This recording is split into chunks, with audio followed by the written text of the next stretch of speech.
mystic skeleton first seen after Ice Age. In this world 1,000 years later, humans have developed themselves again. Many glaciers were melting, and now humans have the technology to preserve the sharpest human minds and use them in the future. When they achieved the ability to insert these preserved old human brains into new human bodies, humans didn't know anything about their past 1,000 years ago, and they didn't find any evidence from before that time. They believe that humans developed during these 1,000 years, and before that, no one lived on Earth. The story starts with Alex, who is walking in a big melting glacier, a little far from the city. Suddenly, his leg gets stuck in some tree strings, and when he tries to pull his legs out by cutting them, the strings regrow. No matter how many times he tries, he can't free his legs. Then he wonders, what kind of leaves are these? Every time I cut them, they grow back. Curious, he starts digging and discovers that the leaves grow from the bones. These bones are human bones, and every part of the skeleton has many holes. Some of these holes grow the leaves. Alex exclaims, "It's a great discovery. I don't know where this skeleton came from, but it's ancient, like from ancient times." In a different language, numbers are inscribed on his bones, but Alex doesn't understand. The numbers are mentioned on his right arm. Alex makes a call and says, "Hi, Dr. Robin. How are you, sir?" "Doctor." Robin replies, "I'm fine, and what about you? You haven't sent any research updates about your journey in the past 3 months."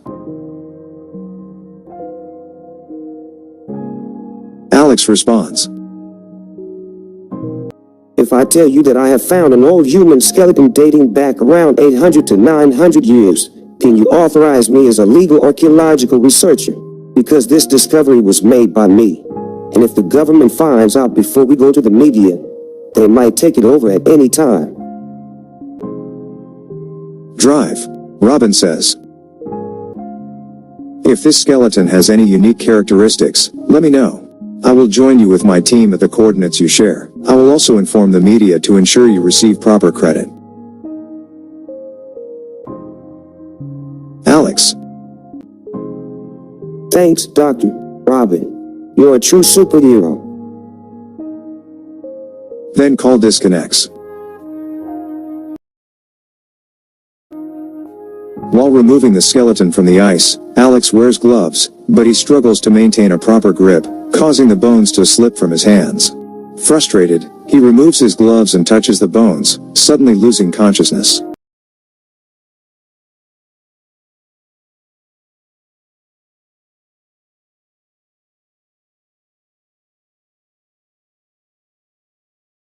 After a few hours, Dr. Robin.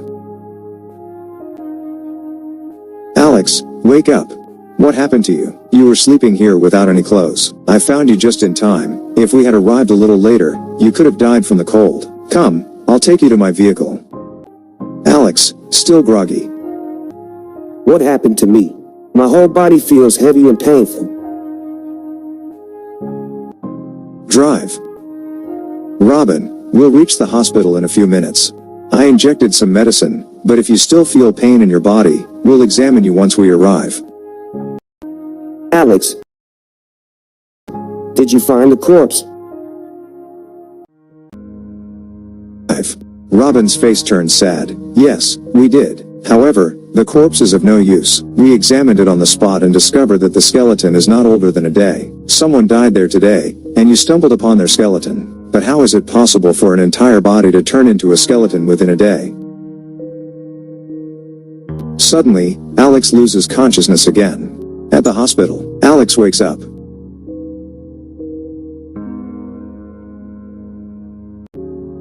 "I've seen some memories from another world where humans have the ability to absorb the form of any object if it contains any kind of liquid. They can absorb liquid from any object." Drive. "Robin, such abilities haven't been developed by any scientist yet. It may take several years for humans to understand this science."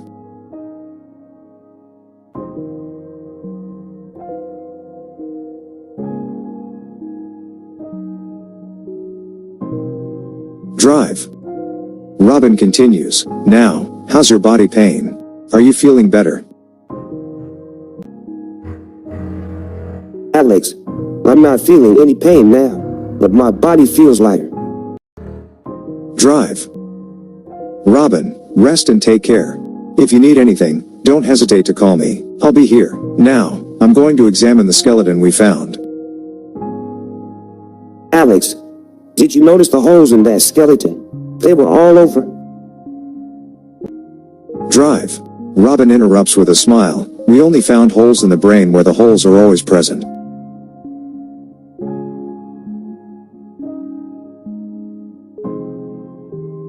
Alex, deep in thought about what happened to him after touching the skeleton. Alex, when thinking about it, he interrupted by his neighbor girl and his mother. Alex, mother, why did you come here? And why are you taking him with you? Alex's mother. I received a call from Dr. Robin, and I'm your mother. I was very worried about you. Why don't you quit this work now? All your friends are achieving success in their careers. They have settled somewhere. Alex, this is my passion. Mother, I love this work, and I want to make a name for myself in new archaeological discoveries. Alex's mother. But what about your future? We don't have much money to spend on you now. I can't support you financially for these kinds of pursuits anymore. After you're discharged, you will come home with me. Lucia, neighbor of Alex. Auntie, Alex is good at his passion, and he has made many discoveries. That's why Dr. Robin trusts him and always gives him credit for his findings. Alex's mother. But there is no future in this. We already know our past 1,000 years, and if you get a job, you will get married. I need someone at home to support me too. Lucia, jokingly, Auntie, if he gets a job anywhere, I'll arrange his marriage with me on today. Lucia blushes and thinks to herself, Auntie, you've spoken your heart out. Alex, I'm not interested in Lucia or any girl. Right now, I want to focus on my career and become a famous archaeologist. I don't have technical knowledge, and in today's world, non-technical people struggle to find good jobs. Alex's mother. I won't listen to anything more now. When you're discharged from the hospital, we will discuss this further at home. I've already spoken to Dr. Robin, and they have a vacancy there. You can apply for that. Alex, but I'm interested in traveling, and this work confines me within boundaries. Alex's mother, opening the door to the hospital room. Lucia will bring you food while you're here. And as I said, meet me at home.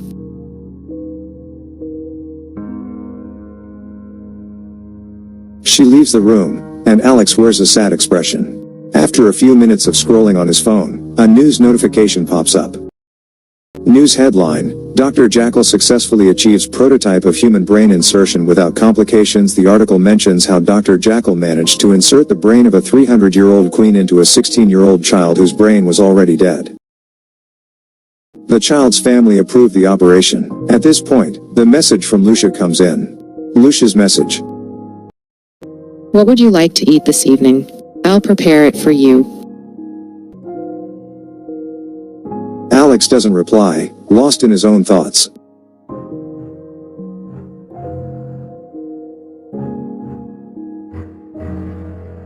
Now the screen goes inside where Alex is watching this news.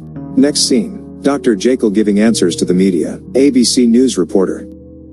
Sir, you have achieved a huge success in human history. To whom will you give the credit for this? Drive. Jekyll. All credit goes to my team and me. They helped me, and I helped them during this work. KKK News reporter. Sir, what will we achieve from this? And if we awaken old brains, will it be dangerous for our society? Because those brains are already dead, and we use their preserved brains to regenerate them. It could be more dangerous for us. Drive. Jekyll. Why do you people think so negatively? We have many positive aspects to consider. We can use their brains from that time to develop our current society. In today's world, we have forgotten our old combat skills, and those historical kings who bravely fought during wars possessed more knowledgeable war skills than today's world. Besides weapons, we also need to rely on our human fighting combat skills. Not only that, but in ancient times, many people believed in and used magic to create destructive weapons. They believed in gods who gave them powerful weapons. Today, we call this science, But we have not yet developed any of these things. However, now we can achieve this. Doc's news. But, sir, we haven't preserved any human brains from before 500 years ago. And even if we make an archaeological discovery from that time, it would be impossible to find a human brain. Drive. Jekyll. Yes, we are aware of that. We have discovered an ancient city in a frozen state that is more than 600 years old. We cannot disclose all the details, but when we retrieve the first human brain from this icy, frozen city, we will inform you first. During the press conference, Drive. Jekyll's secretary approaches him. Secretary, sir, we have found many corpses of humans and lots of gold there. Drive. Jekyll stops the conference and goes to his private car. Driver, go to the location instantly. After taking a private jet, the secretary shares the details on the jet. Secretary, sir, we found the entire kingdom inside the frozen ice. In its frozen state, there was a king sitting in a chair in the middle of the castle. He was the king who only fought 2 battles in his life, and during both battles, he alone wiped out all the enemy soldiers. Some say he used magic, while others say he was very strong for that time. His story was discovered by other cities where he won battles, but no historians know what happened to him or his descendants, or what happened to his kingdom. Now, here, all the history about it becomes clear. Drive. Jekyll, we don't need his physical strength, we only need to understand his magic. But I don't believe it was magic, it was all science. We just need to understand how they achieved these things. I hope this helps. Let me know if you need any further assistance.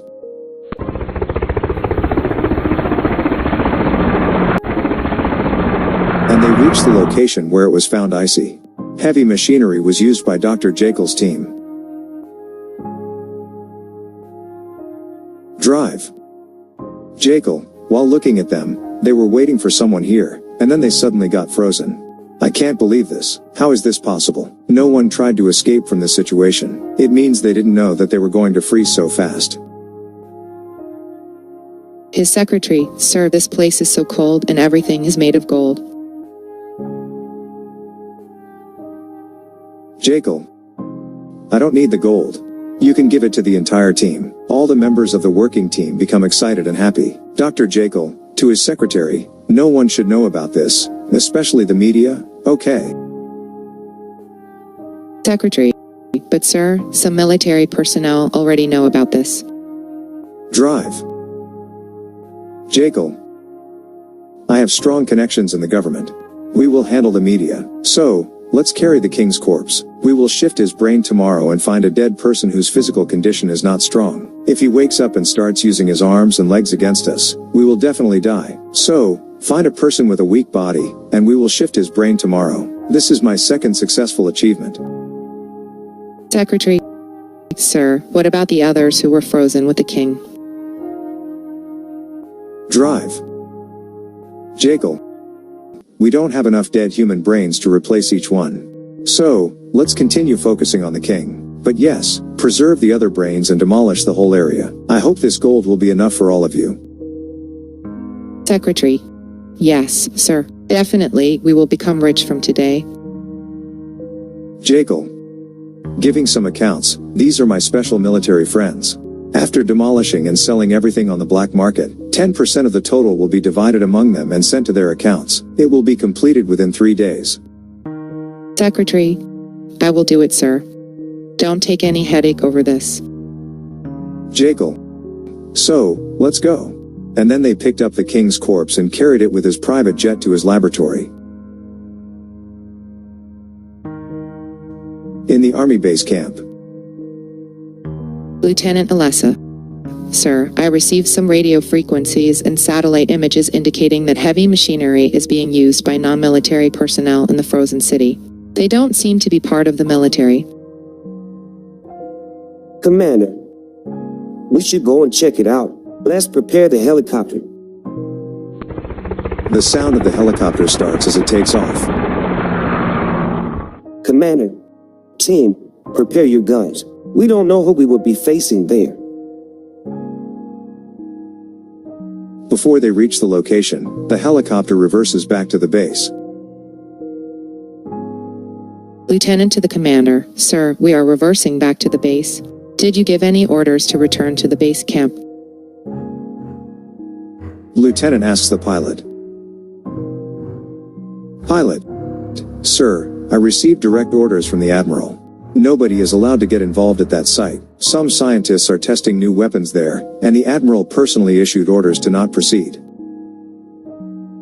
Commander, why haven't I received these orders yet? Pilot. The Admiral says that when you reach the base, there will be other orders for you there. After reaching the base, Lieutenant Lilly informs the commander about new orders regarding an intrusion in a northern village where many people have been killed. Commander, is the border security team still there? Lieutenant Lilly.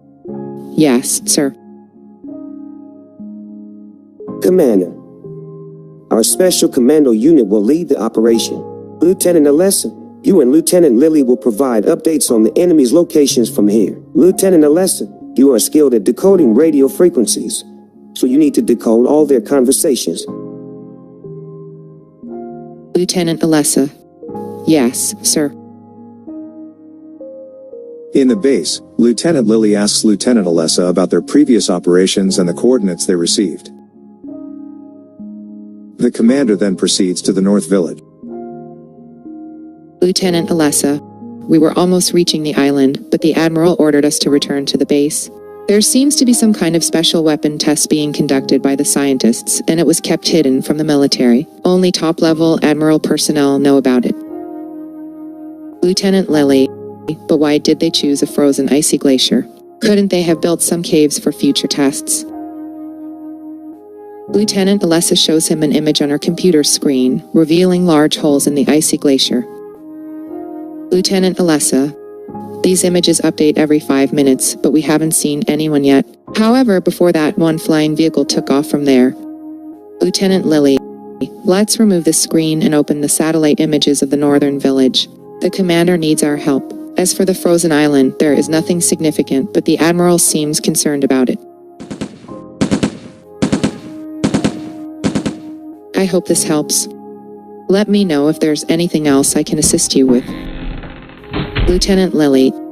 I agree with you. We need to provide support to the commander and his special commando unit from here. Commander and his special commando unit successfully take down all the enemies with the help of Lilly and Alessa, who provide them with the coordinates. Commander, well done, team, and well done, Lilly and Alessa. Your support from the base camp was helpful for us to take down all the intruders. After completing the call, Lilly talks to Alessa. Lilly. So, we have achieved the mission.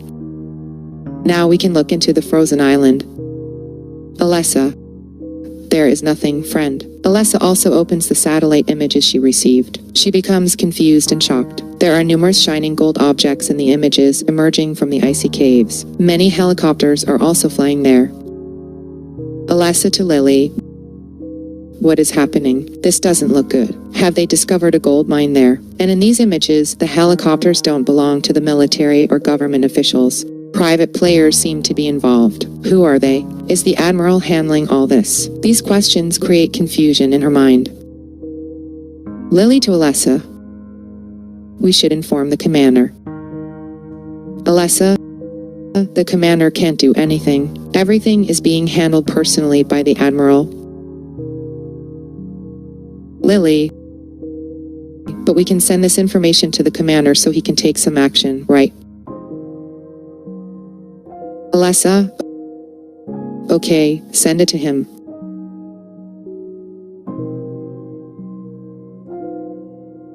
After some time, the commander's message arrives. I have seen all your reports, and today evening, I will reach the base. This information is highly risky, and you are going to directly blame the Admiral, so don't share it with anybody. In the evening, the commander arrives at the base. A soldier approaches Lilly. Lieutenant Lilly. Commander, you called for me. I came to your office.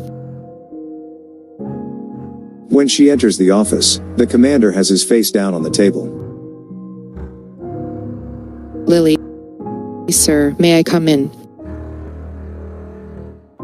Commander, yes, please sit here. I have received your report, and I have shared it with the Admiral. He has given you two options. Either you keep quiet about this case, or you die. Lily, shocked, sir, what are you saying? And why did you share this information that was against the Admiral? Commander, to whom should I report?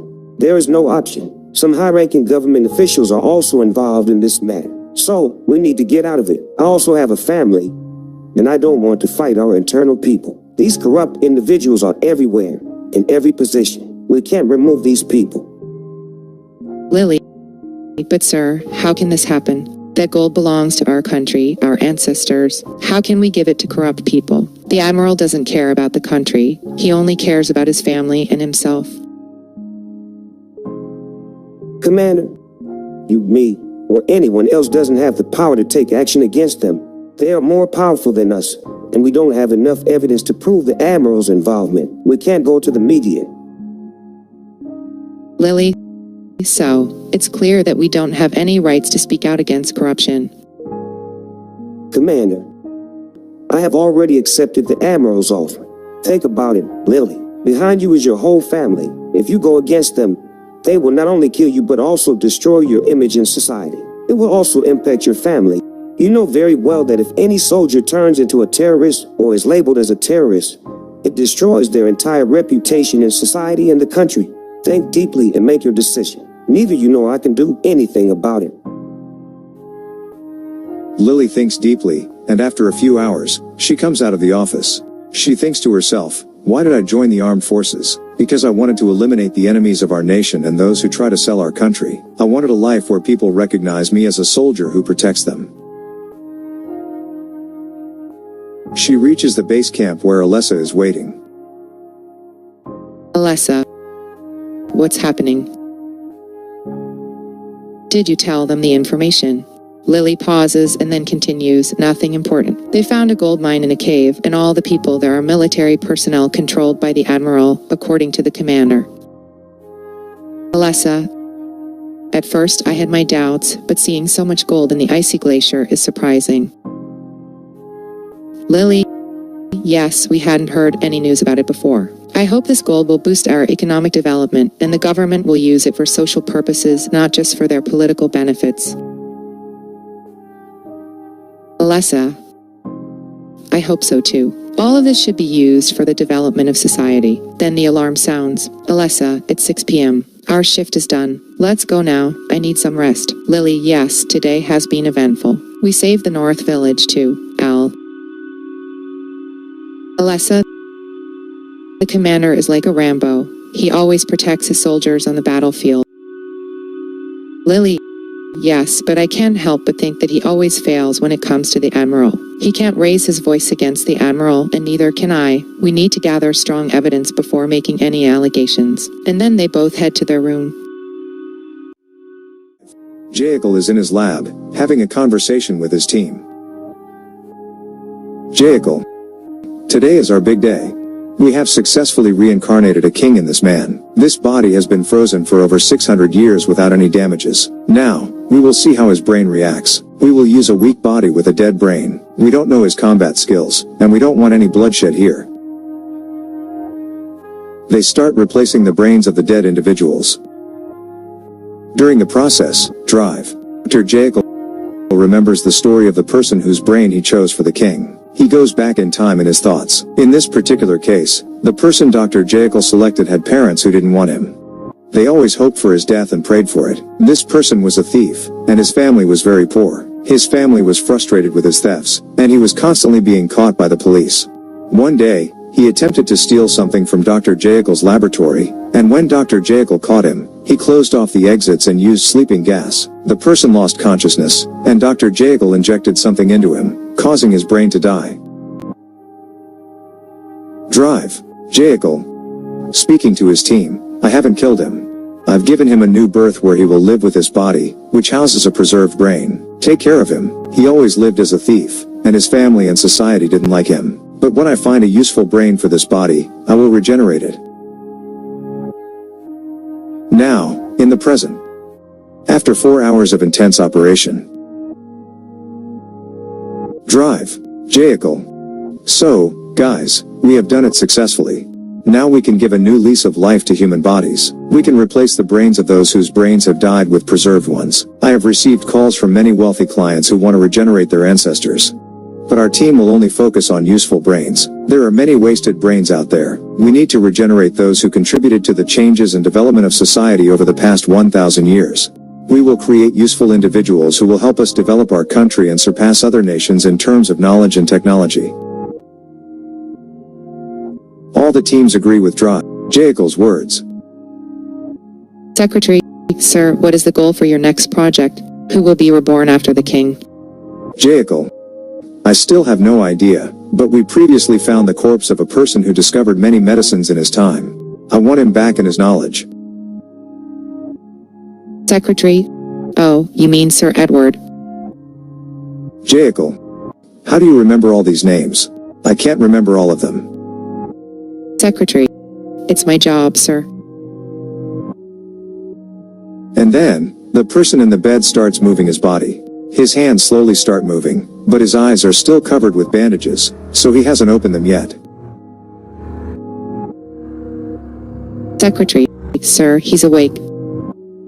Vehicle. Starts happily calling the media. Today, we have achieved another milestone. We have resurrected the oldest king in our history, King Omex. King Omex, speaking in his language, tries to remove his tied hands from the bed. Nobody understands his language. Vehicle. So, this is the ancient language that people spoke in those times. And he says, I'm going to prepare for the media presentation. We will showcase this person in front of the public, so they believe that a person with a dead brain can be useful for society. Many people will join us because their loved ones, whose brains have died, can be given new life. And he exits the laboratory. His secretary says, "Sir, all the media anchors will reach the venue within 30 minutes. Vehicle. You stay and provide me with updates every minute. I will connect with you from the conference hall, so keep in touch with me through video call. Those who thought I could only do this once will now believe in my second achievement." Secretary, I will provide you with updates, sir. Vehicle gets into his car, and the secretary goes back inside the laboratory to attend to King Omex. The secretary thinks to himself, today, we have reached a new milestone. Today, we will find out whether it was science or just an ancient fake history where magic exists. When the secretary reaches the laboratory, everyone is running out and shouting. The secretary asks what's happening. You need to take care of King Omex, and you all are running. The staff nurse says he has been possessed by the god of the sun. He has been possessed. When the secretary enters the room, they are shocked to see a person standing next to King Omex, and his whole body is engulfed in flames. The person, speaking in a commanding voice. You dare to meddle with the forces beyond your comprehension. I am the embodiment of fire, the eternal flame that cannot be extinguished. The secretary, trembling with fear, stutters, "Who are you?" The person, his voice resonating with power. I am the guardian of the eternal flame, the one chosen to protect the sacred knowledge of the ancient world. King Omex, you have been awakened, but the time for your reign has ended. I shall guide you through the realm of the forgotten and help you fulfill your true destiny. King Omex, still trying to comprehend the situation, speaks in his ancient language, his voice filled with awe and confusion. The secretary, unable to understand their conversation, can only watch in astonishment and terror as the person enveloped in fire leads King Omex out of the laboratory. King Omex possessed me, as he wants my help, so I came here. I'm the sun god. King Omex wants to remove his bandages, but I can't touch anything or it will instantly burn. Please remove them now. The secretary hesitates, but then she carefully removes all of King Omex's bandages. King Omex opens his eyes, and upon seeing the secretary, he asks, "Did you save me? Did you give me this new birth?" The secretary replies, "No, Dr. Jekyll did this. I am his secretary, and we work under him." King Omix responds, "He saved me. Now, after 800 years, I have been reborn. Throughout my previous lives, I have always felt pain, and once I reached a certain age, I would die, losing all my knowledge. But I have always sought a way to live like the gods, to be invincible. Dr. Jekyll has made this possible for me." The secretary adds, "He was a good person who always wanted to help others. We offer you rebirth, hoping that your knowledge will contribute to the development of society while our company thrives." King Omix continues, "You know your soul is not pure. You have committed crimes or made mistakes in your life that took someone's life. The last time someone asked to share my knowledge, what happened to him? Do you want to know?" The secretary inquires, "What happened to him?" The sun god interjects, I touched him. and when he touched the secretary, she turned into ashes. King Omix addresses the sun god here in this world. "I can sense the immense greed, addiction, crimes, and hatred. I can feel the darkness within people's hearts. The body I have acquired also possesses a greed for money, just like every other person. The pure souls of kindness have been destroyed. I want to change that and eliminate all those who are driven by greed. That is why I have possessed another god." The sun god disappears, and the devil appears in his place, asking King Omix, "Why have you possessed me?" King Omix replies, "Everything I have done in the past and everything I'm doing now, I will take responsibility for. When I die, you can punish me as you see fit. But today, I have possessed you solely to obtain your inner soul's eye." The devil questions, "Why do you need this? Do you wish to once again examine the hearts of the people here, to determine how many are kind and how many have criminal minds?" King Omix asserts, "Yes, it is my duty to cleanse society of all its impurities and create a clean and just world." Devil. Criminal intentions and actual actions of killing are different things. If someone initially thinks of killing but changes their mind due to guilt, then their intention remains criminal. If they didn't actually commit the act, you make decisions based on their intention to kill. But is he truly responsible for taking someone's life? These are two different aspects. Furthermore, can you only see their criminal intentions? What about those who peacefully coexist? We provide a secure society for them. These are the principles I follow, King Omix explains. The devil responds, "I cannot argue with you, but with all your actions, you are only creating a greater punishment for yourself in hell. This work is ours, and we handle it when they die." King Omix counters, "And when they live, can they kill anyone? Give me that power so I can see the inner soul of another person." The devil warns, "You have made your choice. From now on, you can see the inner souls of people through your own eyes. But be careful to protect your eyes from any accidents, as I cannot assist you if they are harmed." King Omix declares, "These powers are precious to me, and here on earth, I'm their god." He proceeds to possess more gods. Each time he possesses a god, he fulfills one of his wishes.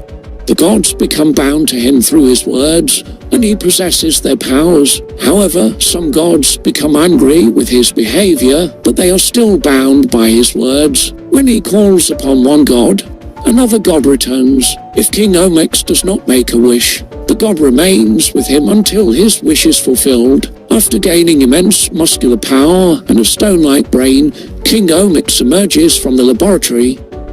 Meanwhile, Dr. Jekyll is waiting for his call and becomes increasingly concerned when he doesn't receive it. He apologizes to the media for any inconvenience and decides to reschedule the conference.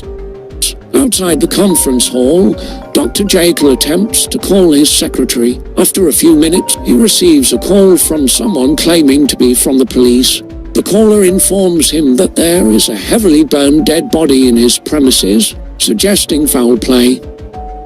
Dr. Jekyll rushes to the location and identifies the ashes of a dead body along with his secretary's partially burned shoe. Tears well up in his eyes as he vows to seek justice for his colleagues and find the person responsible. He remains unaware of King Omix's powers. I will create an assassin for you, King Omix. You will experience the same pain that you inflicted upon my secretary, Dr. Jekyll declares with determination.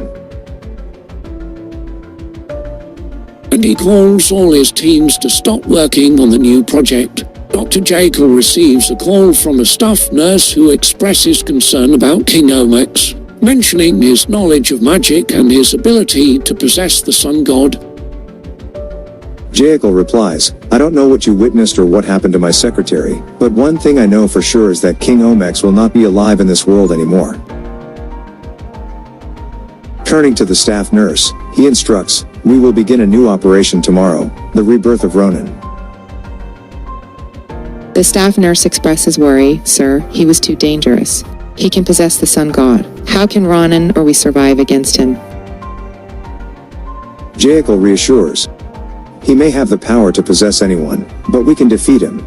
I cannot afford any failed objectives that tarnish my career. We need to eliminate him now before it's too late for me. So, prepare for tomorrow's operation, and King Omix, a failed subject, will be of no use to me. He took away my love. During the call, tears well up in his eyes, and he abruptly ends the conversation.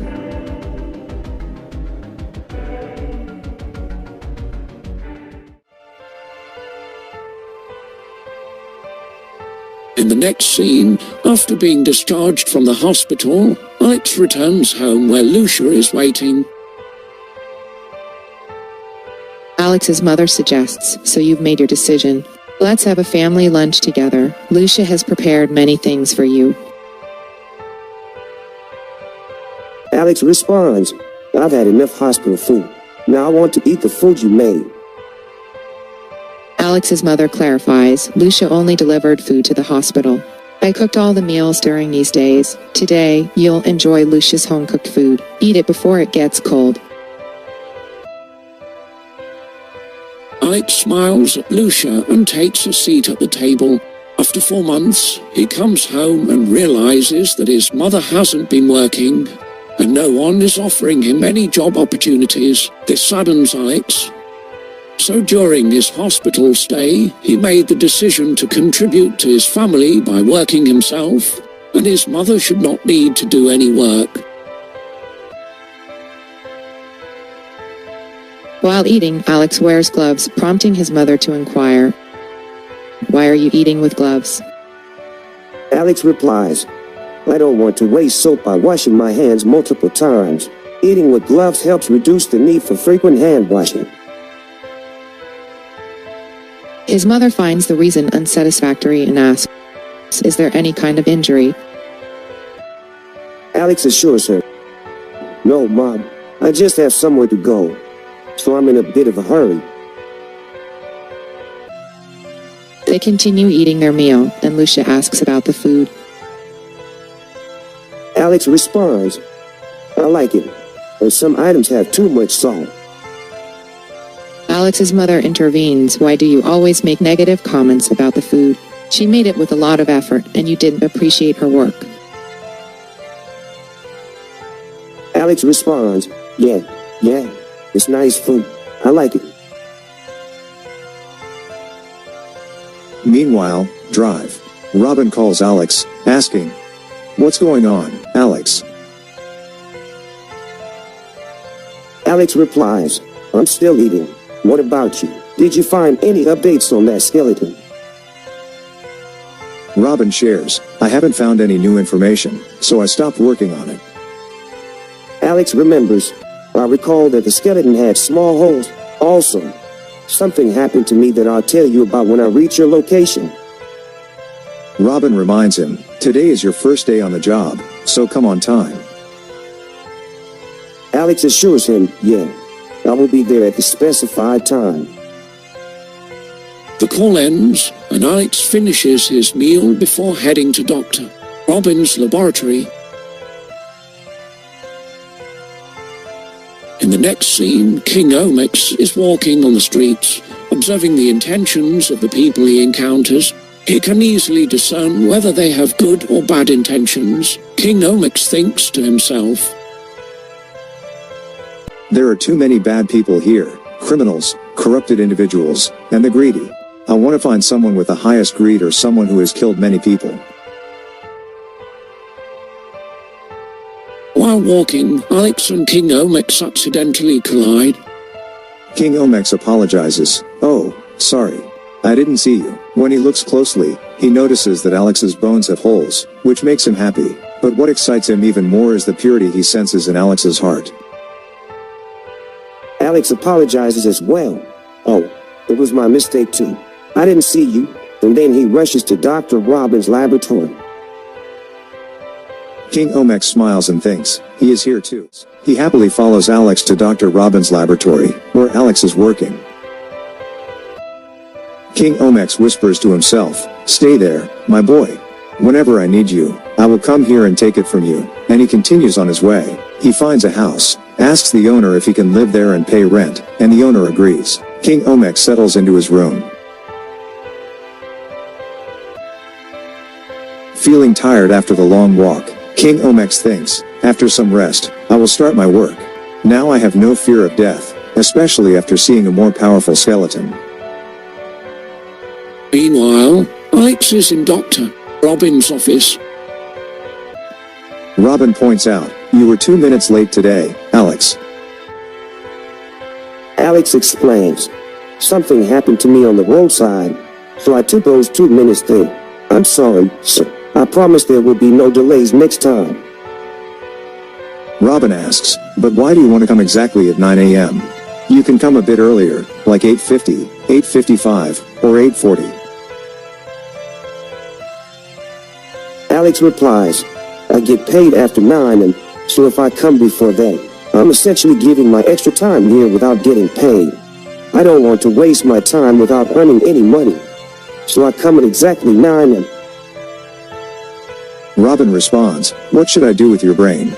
You should also consider registering yourself with the Brain Preservation Society. Your brain is valuable for future research. It's too precious. They both laugh together. Robin then asks, what do you want to show me today? Have you made any archaeological discoveries? Alex says, no, I'm facing some problems with my body. Robin wonders, oh, you're not attracting girls anymore. Alex clarifies, no, that's not the problem. I have small holes at the bottom of my nails. I don't know what they are, but they seem quite deep. One day, I inserted a slim wire to check how deep they were, but the wire didn't come out from anywhere. Doctor. Robin asks, have you felt any pain? Alex answers, no, but I could taste the copper wire when I inserted it. I haven't been able to remove the wire. It seems to have dissolved into my body. Dr. Robin is intrigued and inserts a similar object into the holes. To their surprise, the liquid is absorbed by Alex's fingers. Alex asks, what kind of liquid is this, Dr. Robin? Dr. Robin explains, I have preserved the highly radioactive material in liquid form. Your body easily absorbed it. Now, I have no issues with disposing of radioactive or hazardous chemical waste. It was difficult to dispose of them safely before. Alex, so, you called me here to be your dustman. Can you explain what's happening to me? Dr. Robin clarifies, your body can consume any liquid without being affected. Now you are an immortal person. Alex is overwhelmed and finds it hard to believe.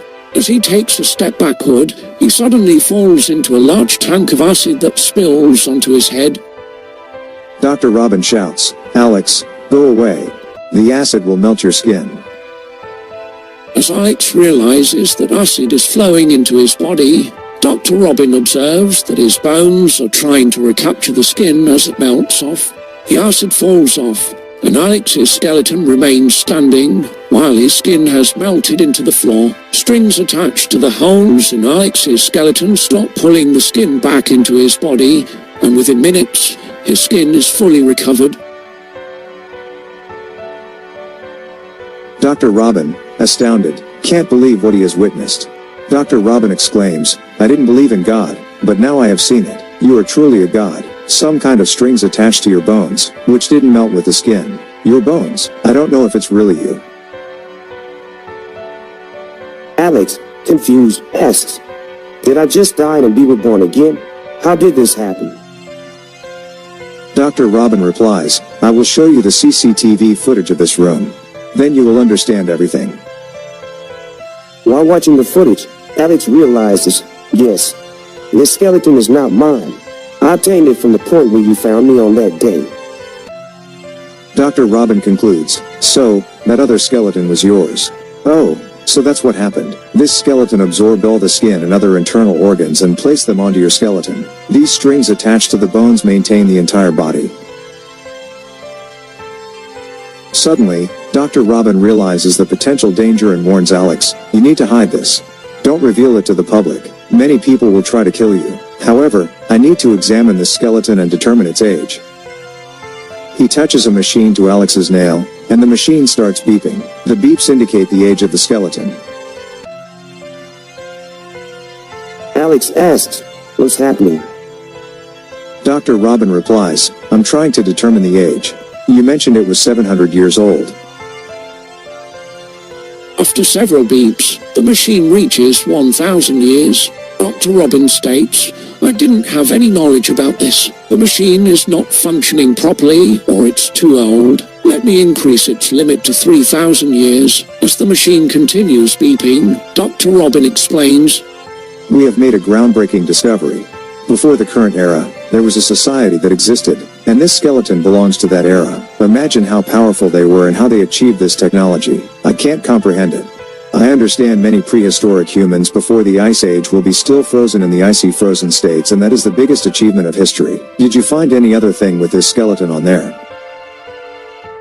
Alex, no. Only the skeleton and some kind of dreams. I have seen people talk in different languages, and when I see that dream, I see that people have some kind of powers, but it was not clear to me. It was dreaming when I first touched this skeleton. After then, I didn't see any kind of dream like it.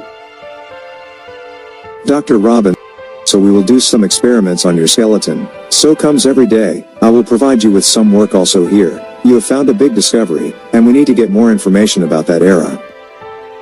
Alex, so today my work has been done, or still I will do some work? Dr. Robin shows a smiling face, checks these files, and does as per the customer's disease. Otherwise maintain it. Today work now have started for you. and then Alex starts work in the laboratory. Dr. Jekyll get the call. Hello. This is Jekyll here. Hi, Dr. Jekyll, I'm Admiral Marcus. Dr. Jekyll, I know what you have called for. My secretary died. And you will get your payment today. I will deposit it myself. Marcus, forget now this. I trust you about money. And I know your secretary is dead. A police person in that area shared all the information about it. So, if you don't mind, that person who killed your secretary was a King Omex. Dr. Jekyll. Yes, and I will destroy his brain so he can never again be born in this world. Admiral Marcus, forget that. Work on your research. We will use him as a weapon against another country. I have got information that he can use some kind of magic, and with magic, we can easily kill other country soldiers and win the war easily. Dr. Jekyll. But he killed my loved one. I can't stay him alive. Admiral Marcus, we only use him as a weapon, so I haven't any sentiments on him whether he died or alive, but we throws him into frontline war. It protects many soldiers, or if he didn't use magic. So maybe he will save our one soldier in that war. Dr. Jekyll. If I found him in any of the cities, I will kill him and cut the call. Before the Admiral and Dr. Jekyll call stops, Commander Drake, he calls by the Admiral for a discussion about the discovery of the frozen island cave. Commander listens to the entire conversation outside the office. After the call ends, Admiral Marcus. So, you have listened to all of that. Now that you're with us, I don't need to hide anything. Enjoy the benefits and royalty that come with it. Commander Drake. Yes, sir. For my family and the people, I follow orders blindly. Admiral Marcus, I've been thinking. You worked too hard to achieve this position. After achieving it, your salary remained only slightly increased. Should I increase it for you? Commander Drake, I am satisfied with my salary, sir. Admiral Marcus, our sources have informed me that Lieutenant Lily also knows about this. She should be well informed, right? Commander Drake, she doesn't have all the information, but she has agreed to keep quiet and not share any details on public platforms. Admiral Marcus, yes, she needs to fear death, and we'll provide her with some money to meet her needs. Also, you should give her a few days off from work.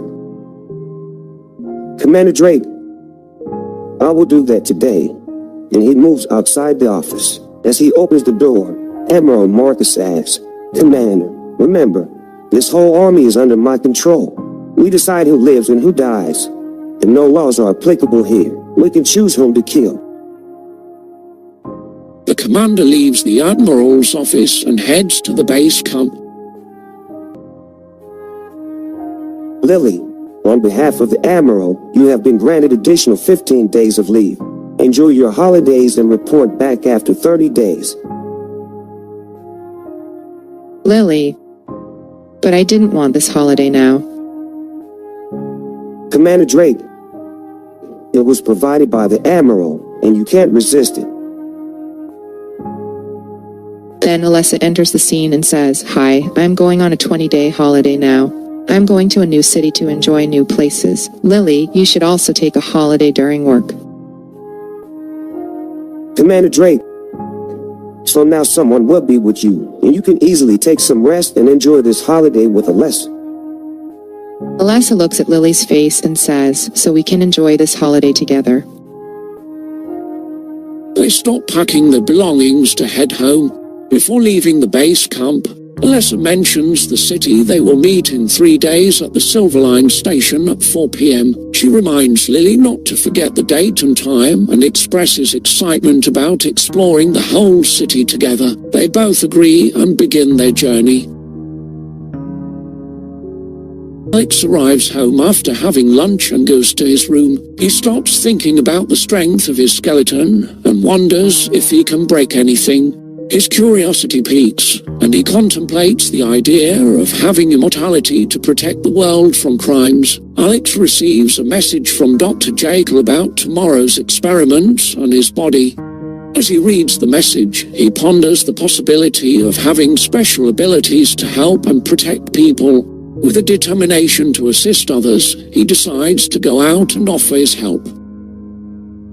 Alex walks along a quiet road when suddenly dogs stop barking at him. In a corner of the road, he notices a boy and a girl engaged in a sexual act. He continues walking, but then he hears a man shouting for help. Alex turns around and sees the man running toward him, half naked and in distress.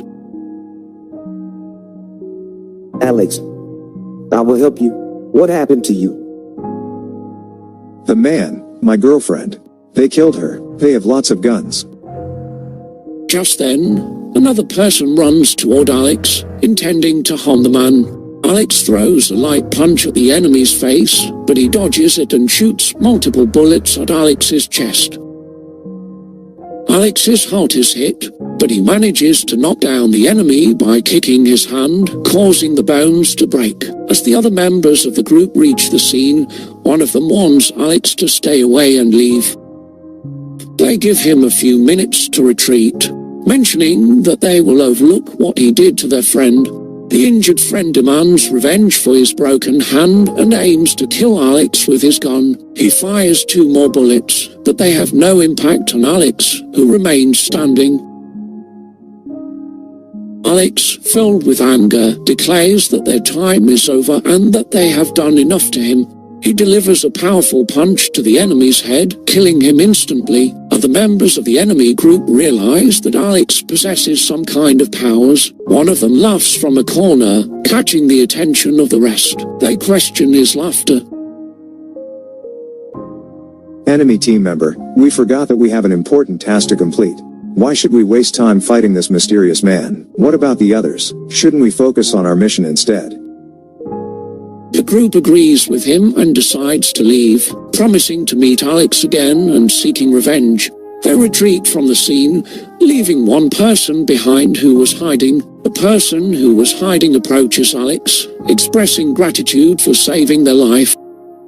However, he remembers his girlfriend, who has been injured. They rush to call an ambulance and quickly reach the hospital. Alex, concerned about the situation, asks the person about the attackers and their connection to him. Person, I'm Kyo.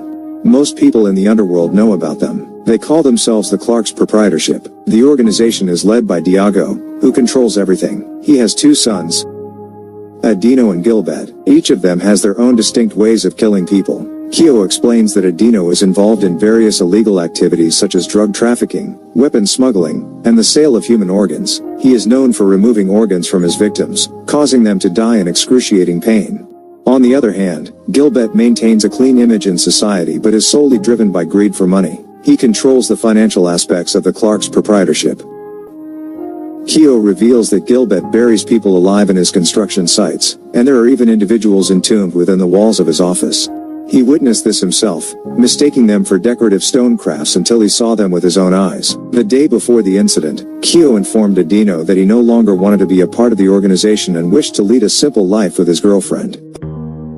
Adino responded by stating that leaving the organization wouldn't be easy. Before leaving, Kyo would have to provide them with one living person as a trade for his own life, involving a dark and gruesome act.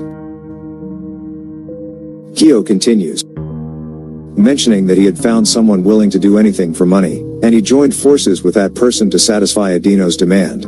However, in the evening, when Kyo was with his girlfriend, the person attacked him under Adino's orders. Alex intervened and saved him from the attacker. Now I don't fear Adino. I know he can kill me or my girlfriend anytime, but I will protect her at any cost. And a few minutes later, Adino arrives at the hospital.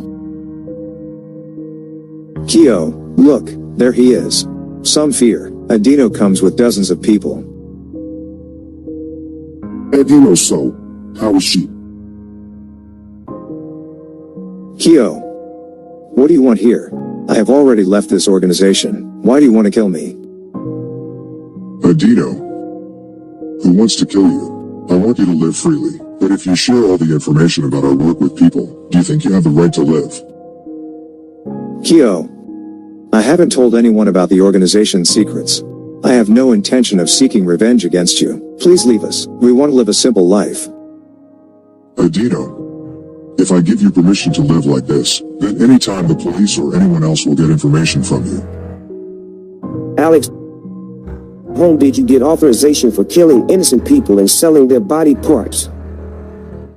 Kyo, shut your mouth, Alex. We were talking, and you were taking the conversation the wrong way. Adino. Kyo, oh, I received information about yesterday. So, he was that person who got shot 5 times and didn't die, and now he looks very well. He has some guts. How did he recover instantly? He touches his chest, and Alex feels like he's analyzing something. Your body doesn't seem any different from ours. How is that possible? And he punches his chest with a gun in his hand. Alex's chest skin breaks, creating a hole between the bones. Alex, why did you do this? And he hides his wound. Medical staff and many people gather around. Adino. Nothing is happening here. Everyone, do your work. And he raises his gun in the air, the gun filled with blood. Alex knows that the punch with the gun in the chest was stopped by his bones. Otherwise, it would have created a hole in a normal human body. Adino. You have some guts, still standing after my punch. I like you. And he looks at Kyo. Kyo, you gave me one person who was already dead yesterday. Now, today, I want one person from you. If you are unable to deliver within 10 hours, then I will kill both you and your girlfriend here. This is the last business I have with you. If you give me one person today, then I will let you live freely. Kyo. But those people left before me. They only provided one person, but you want me to give you one more. Adino. You don't know that those who leave the organization after providing one substitute can live as long as their provided person is still in the organization. If that person dies during a mission, those who left the organization will also lose their lives. I'm giving you this chance because you've done some difficult work for the company, and my father trusts you. Provide me with one person today. He's your friend, and he can join us. We need people who are effective in our missions. Keo looks at Alex's face and hesitates. Kyo. No, he doesn't want to join. I'll find another person for you. Adino, as you wish. Adino smiles, looking at Alex. Alex's bleeding has stopped and his wounds have healed, but he hides it from Adino. Adino leaves the hospital. Alex, do you know someone who can join in? Kyo. Lying to Alex, yes, I know someone. He needs money, and he's a small-time thief. Kyo thinks to himself, I know he saved my life. I don't want him to join this organization. They will kill him with their missions. Kyo tells Alex to go home while he takes care of the situation. Alex, if you need anything, just let me know. It's late at night when Alex leaves the hospital. While walking home, Keo wants to live a clean life, but Adino has given him one chance. However, Keo has involved another innocent person in this work, and that person ends up joining and killing many people, either as a result of the missions or by targeting rival gangs. Alex reaches home, has dinner, and goes to his room, thinking about the upcoming deadline. Keo needs to share the name of the person who will join the organization before 7 am. Next scene, Alessa is waiting for Lily at the Silver Line station. Alessa on the phone. Lily, when will you reach the station? We have very little time.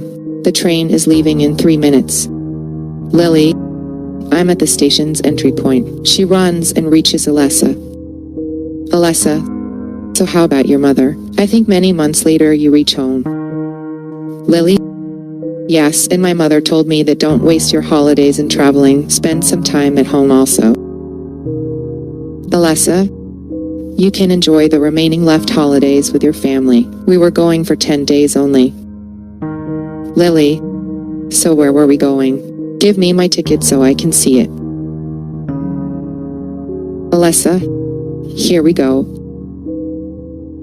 Lily looks at the destination on the ticket and smiles. Lily, oh my gosh, we're going to last downtown. Alessa, I know, isn't it amazing?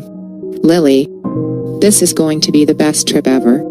Alessa, I'm so glad you're excited. I can't wait to explore last downtown with you. Lily, me too.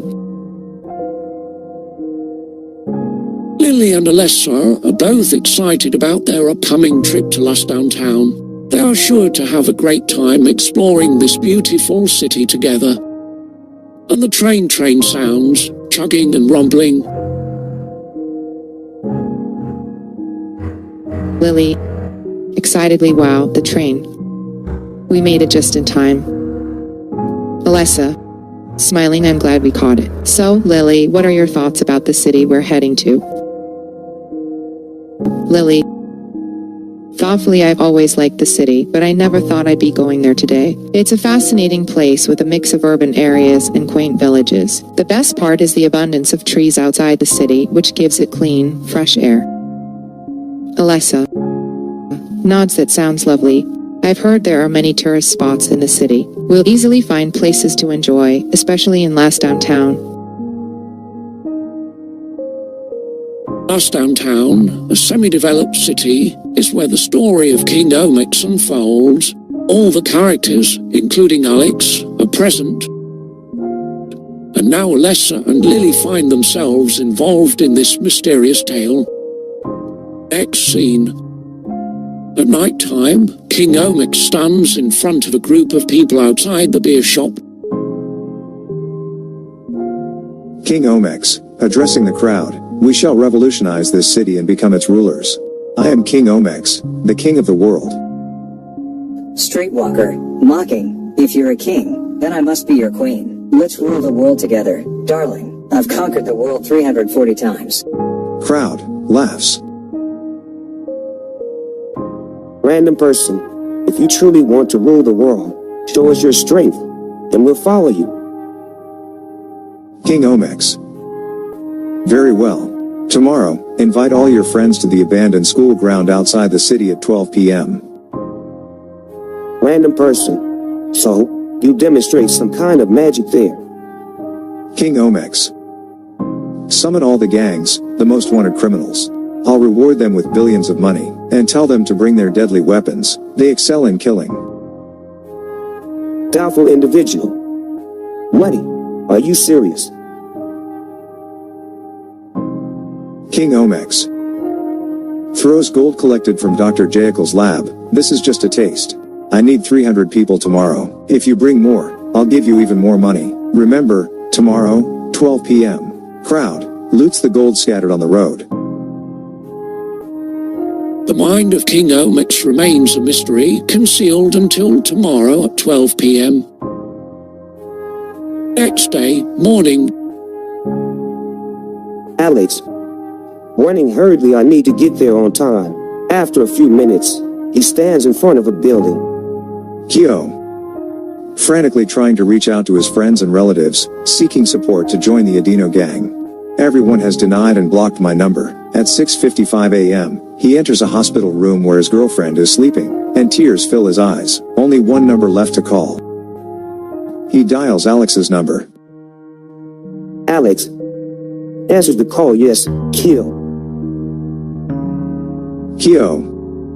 With tears in his eyes, hi, Alex. Nobody wants to join Adino. What should I do? He will kill me and my girlfriend. Alex. Don't worry, Adino hasn't come for you. Kyo. Why? Alex.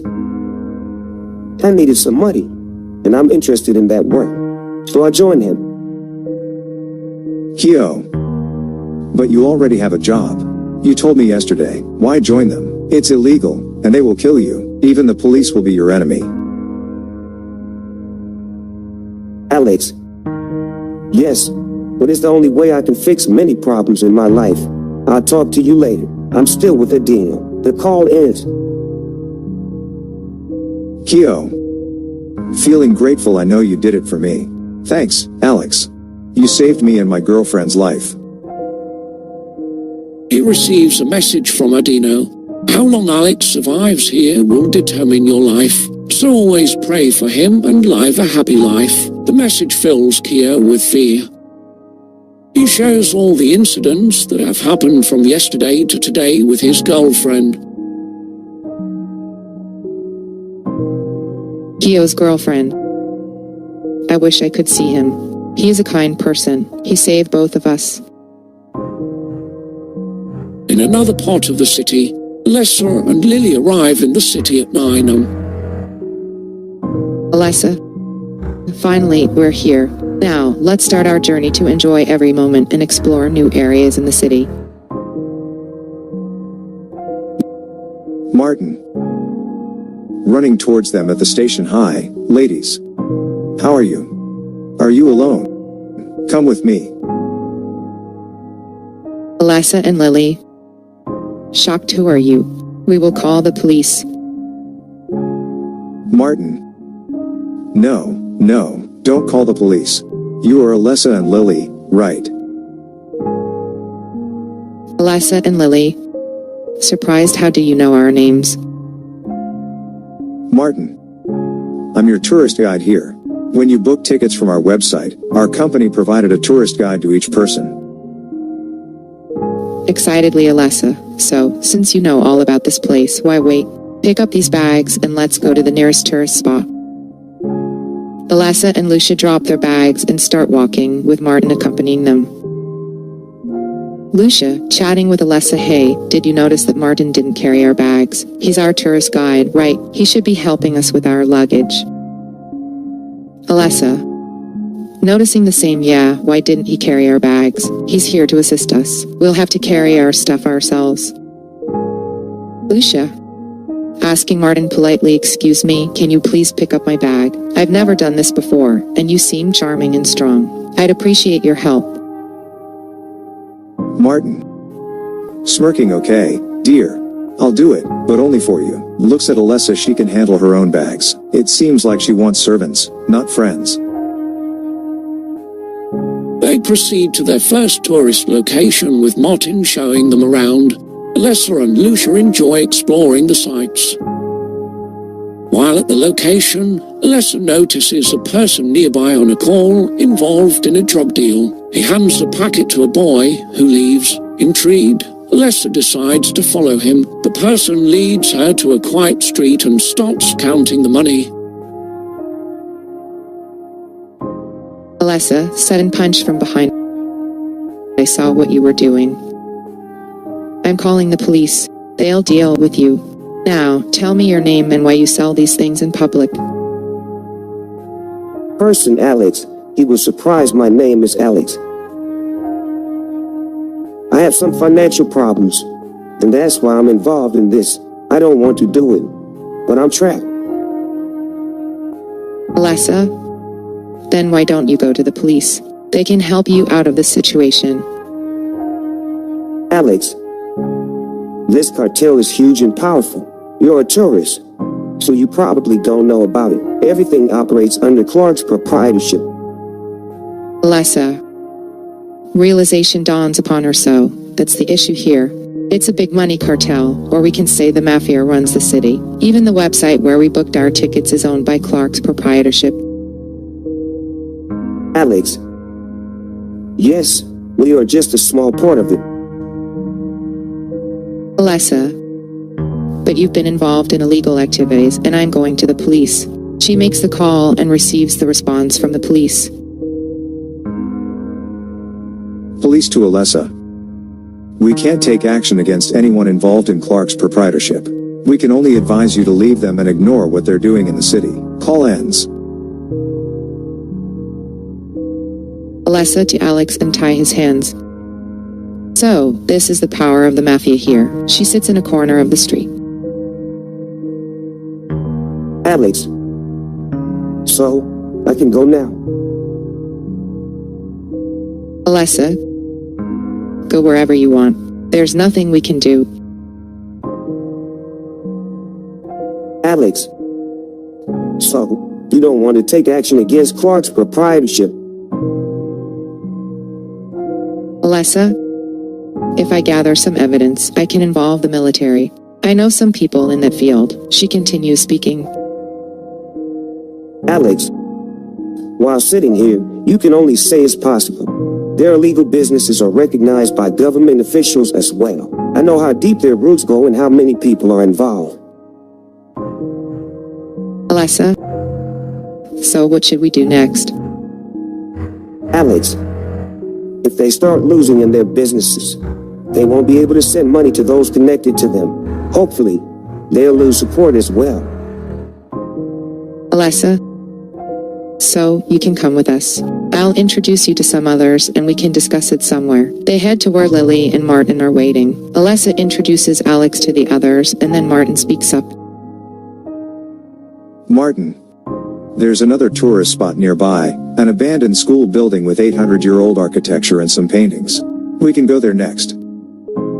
Alex, I need to get back to work. My boss would be angry if I don't give him the money. Alessa, take my number. Call me when you have information. Lily observes the interaction between Alessa and Alex as he leaves. Lily, so, you have a boyfriend here. That's why you chose this place for travel. Alessa. No, you've misunderstood. He's just someone I met today. Lily. But you shared your private number with him. I don't even have that number. Alessa. Don't read too much into it. We just got to know each other here. Lily. Okay, I'll believe you. Now, let's go to the next location and enjoy our travel. Alessa. Yes, let's go and enjoy it there. On the other side, in the abandoned school ground, People start entering the premises as the stage is prepared for what appears to be a rock concert. On the stage, there is a large black box, capturing everyone's attention. King Omix steps onto the stage accompanied by a person named Sandy. Sandy. Ladies and gentlemen, welcome. Just wait until before 12 p.m. when the program officially begins. Here we have our esteemed leader, King Omix, who will guide us through the night. King Omix, as we all know, we've led lives filled with darkness and wrongdoing. Today, over 400 people have gathered here, and we shall enjoy the deadly game of our lives. The crowd becomes excited, while some of the smaller criminals begin to feel fear. Many of them have brought their favorite weapons for killing or theft. At that moment, the Son of God emerges onto the stage, his body engulfed in flames. King Omix, behold, the presence of our God himself. He watches as the game unfolds. Let me make one thing clear. The person who kills the most will claim this box filled with gold. King Omix opens the face of the box, revealing its contents. The sight of the gold triggers a mix of shock and greed among the crowd. Each face displays a strong desire to possess that wealth. King Omix, there is only one rule: kill and win. The person with the most kills shall be the victor. Unbeknownst to the participants, among them are members of various gangs, including those affiliated with Clock's proprietorship. The members of Gilbert's gang are also present. Gilbert's gang member, on a call with Gilbert. Sir, there is a massive amount of gold here. A man calling himself King Omix has organized this event, and it's filled with criminals and other gang members. Gilbert, this is a perfect opportunity. Kill all those members, win the game, and come back. I will provide you with more support. Our additional members will arrive shortly. Gang member. But, sir, they have closed the gates to the ground. We are trapped inside. The call abruptly ends. Gilbert contacts other members of his gang, specifically reaching out to Trent, the one person he trusts the most. Gilbert. Trent, I have a task for you. I trust only you to handle it. Trent. Any work you assign to me, I will carry out faithfully. Give me your orders, sir. Gilbert. There is a program taking place there with millions of gold at stake. Collect the gold once the event ends. Kill anyone who leaves the ground, regardless of whether they are a member or from another gang. Trent. As you wish, I will complete the task without involving any other gang members.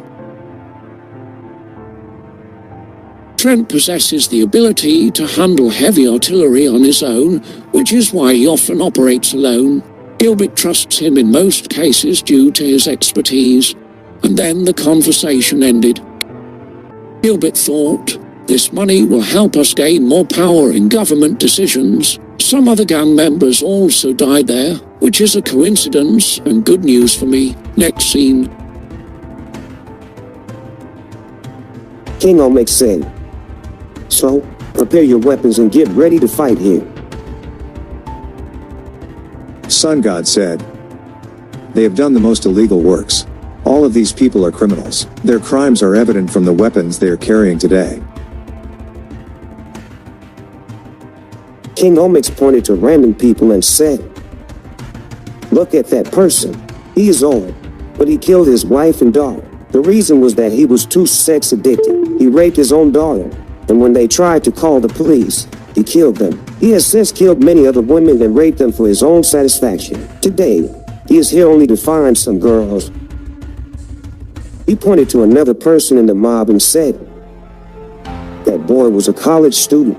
He liked to play online games too much. One day, his sister threw his gaming console away. The console broke, and he forgot about human relations. He threw his sister from the 11th floor of the building. He then always tried to steal money from people and injured several people. Today, he is here because of his greed. Sun God said, so, what do you want from them? If you told them, They can't change themselves. King Omix said, therefore, they will play their own game.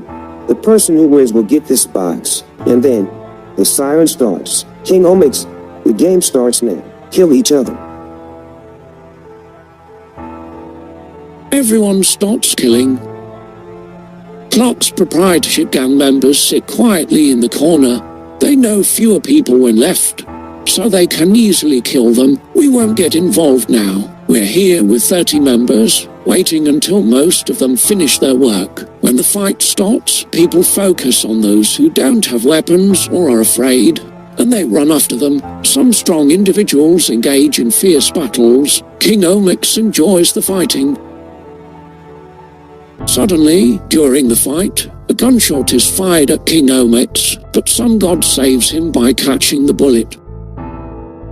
King Omix, that's why I called you here today. Some of them have the guts to kill me now. They don't know they all played my game. The person who tried to shoot King Omix is killed by another person in a random fight. As the fight continues, the number of people decreases. A severely injured person from another gang approaches Clock's gang, attempting to kill some of them, but he is shot and killed by other gang members. Some other group of people noticed Clock's gang and attacked them. Clock's gang members fought intensely, using guns, steel pipes, chainsaws, axes, and more. The number of members decreased to 30, with 2 of Clock's gang members heavily injured and lying on the ground. Now, 28 members are still fighting each other. All of them are skilled and have survived while killing many people on the ground. King Omix to Sandy. Sandy, how many members do we need to form a small gang? Sandy. We can pick 5 people from here. They're all great, but we need to wait until the end, when only 6 people remain. Sandy shouts, stop, nobody needs to fight here. You 5 will join us. We've watched your killing skills. First, Dyndon. Your chainsaw skills are advanced. You've killed 30 people, cleaning the ground like removing dirt with a chainsaw.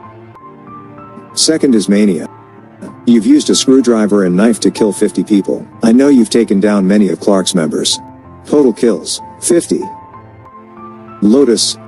AK-47 Lover, as your name suggests, your aim is strong. We hope your skills will be helpful for us in future missions. 50 kills. Now, Red Tape.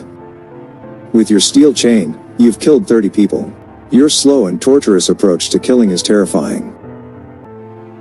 And Maddie and the girl who was fighting, Maddie killed her. When Sandy said that, it was only 1 kill, but it's enough for us. You have the weapon, Steel Punch.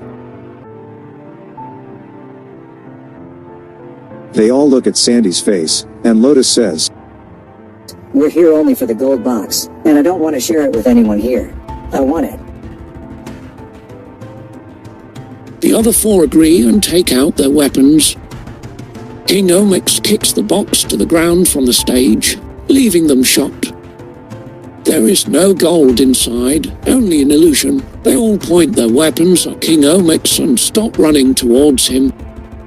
Sun God stands in front of them. They try to use every weapon they have, but they can't damage him. Then King Omix starts. You have done all the wrong work, killing innocent people in your life. From today onwards, you will work for me. I assure you, you will live longer than any human being before natural death, which comes in this world after 100 years, and I will ignore all your crimes until then. Maddie. What kind of work will we do for you? And will we get anything more than just gold? King Omix. Oh, so you're angry because you didn't get any gold. Gold is valueless to me. I will give it to you as much as you want. He points to the nearest tourist spot. There is some treasure I know of, and Sandy will locate the location for you. All of them were smiling, and Dyndon asks, What is our work here? Whom do we kill? King Omix. Anyone except innocent people. If anyone has even a 1% of greed, then kill them. I didn't ask this of you, but I can see into your souls.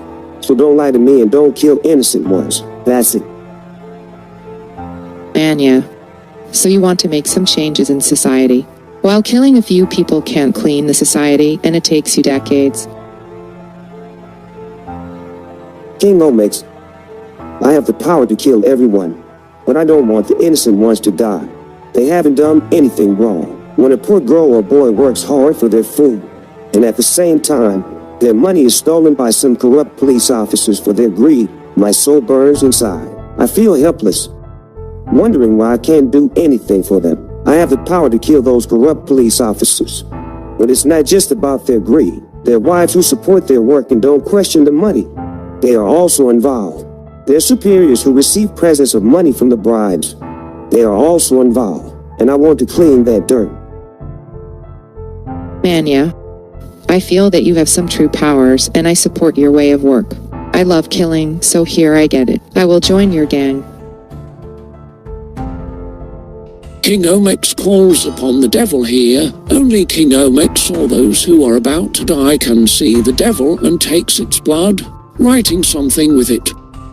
He shows the page written in blood and says, "Those who want to join me, sign it here." All of them stop signing, but Lotus doesn't understand the language and signs anyway. Then King Omex gives the contract to the devil. All 5 of them are shocked when the page disappears, and they feel sick. King Omex, this will only last for a few minutes. After that, you will feel better. Lotus, what was written on that page?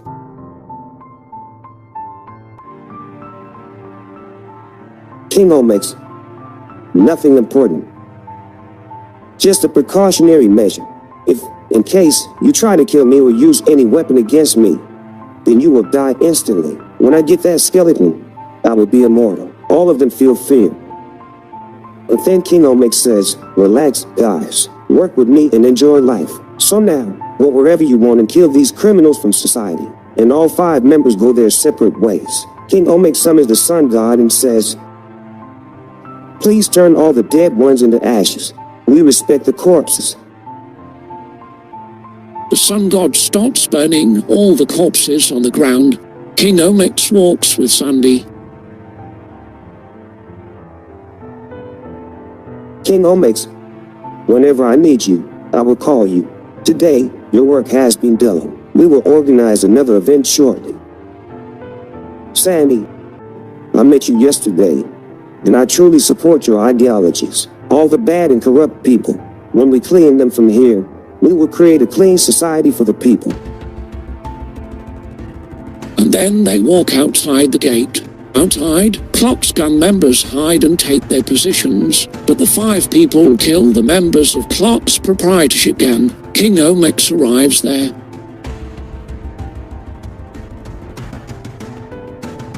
King Omex, so you haven't gone your own way yet. Dyndon. We were waiting for you to provide the location of the hidden treasure in the nearby tourist spot. We were waiting here, but they were hiding here and pointing guns at us. As soon as we arrived, we identified them, and we were busy killing all these people until now. Trent, observing from a far location with a sniper rifle, remembers that these members were sent by Adino, the brother of Gilbert. Anya. I feel like someone is pointing at us from a far location, using a sniper rifle to pinpoint our location. King Omex, Sandy, give me some cover. He possesses the god of destruction called Seism. He calls upon him to demolish that building and points towards it. The other 5 people witness the true power of King Omex. Sandy falls to his knees, exclaiming, "God, you can order others. You are more powerful than anyone." The building collapses at the same time. However, Trent manages to jump out of another building before it is demolished. He witnesses the entire incident and wonders about the person who appeared on the right side of King Omex. Who is he? He runs towards Adino's house. After the building is demolished, King Omex says, So, you all know your work. We will meet another time. Sandy will now locate you to the location of the gold treasure. And they all leave. Scene. In Dr. Jekyll's laboratory, another intense operation is being conducted. After 12 hours, he comes out. Staff nurse, sir, you have done another operation. You are great. Dr. Jekyll. That revenge and killing is solely for avenging the person who killed my love. From past experiences, I have implanted a small bomb inside this person's brain. If he betrays me, I will kill him instantly. Also, from today onwards, I won't perform operations on anyone else until I take down King Omex. Dr. Jekyll receives a call from government officials. Dr. Jekyll to his staff nurse. Now, I authorize you to preserve all the precious brains, and we will start this work after I deactivate that person. I have created an assassination plan and removed all the bandages from his face and head. He calls out the name Patcher, wake up. Minutes later, Patcher opens his eyes. Patcher assassin. What am I? The last thing I remember is dying during a fight with more than 30 ninjas. He looks around, curious about his surroundings. Dr. Jekyll. I have given you a new life in this body, and you have to do one task for me. After that, you can live your life as you want. Patcher. My objective has always been to become the greatest assassin, and I will kill anyone for it. You gave me a new birth in this body, so I will do it for you. After that, we will go our separate ways. Dr. Jekyll. Yes, I will provide you with information about that person. Dr. Jekyll shares all the information with Patcher, including what he experienced in the laboratory and how his secretary died at the hands of King Omex. During the story, Patcher recalls memories of his wife and children, whom he left behind during the battle with enemies and whom he hadn't seen before he died. Patcher. I want to see my family once. Dr. Jekyll. Your body was reincarnated more than 200 years later, and during these 200 years, no one from your family has likely survived. Patcher. But I still want to see them. He heads to the location where his home is situated. When Patcher arrives, he sees some people still in the house. The condition of the house suggests that it will be demolished soon. He remembers the walls of the house and reminisces about the moments he shared there. Dr. Jekyll arrives at the location with his staff nurse. Dr. Jekyll. You now have a lot of memories of your wife and beloved child. I hope that if we have their preserved brains, we can help you overcome this situation. He tries to offer support. Patcher. I left them at home and went into battle with many people, and I lost them. Dr. Jekyll. How can I support you in your sentiments? He thinks for a moment and then says, now that you have been given a new life, enjoy it and forget your past. You have already died before, and now your brain functions within the body of another person. Patcher looks at his old house for a few minutes and then asks Dr. Jekyll where he can find King Omex. Dr. Jekyll smiles and says, yes, that King Omex. I have some photos of him that you can have. Patcher heads towards the city, following the road. Next scene. In the evening, Alex goes to the hospital where Kio's girlfriend is lying in bed. Alex. What is Kio? Kio's girlfriend. He isn't here right now. He went out to get some medicines for me. Are you Alex? Alex. Yes. Kio's girlfriend tries to stand but falls off the bed. Tears well up in her eyes. She says, you saved both of us, and no one else could have done what you did. You are our savior. Alex. I always want to help people, and it's my kindness that led me to assist you. I'm glad that you both are safe. Kio enters the room. Kio. Alex, why did you join them, And what kind of work have they assigned you now? Alex, today, they gave me a drug-selling task, and I completed it carefully. Kyo, if they assign you any arms-dealing activities, avoid them. There is a huge risk involved, and many people have died in arms dealings. Alex, I'll take care of it. Kyo, please save yourself. Your life secures our lives as well. I'll find someone who can replace your position in the organization. So, until then, please don't engage in any risky activities.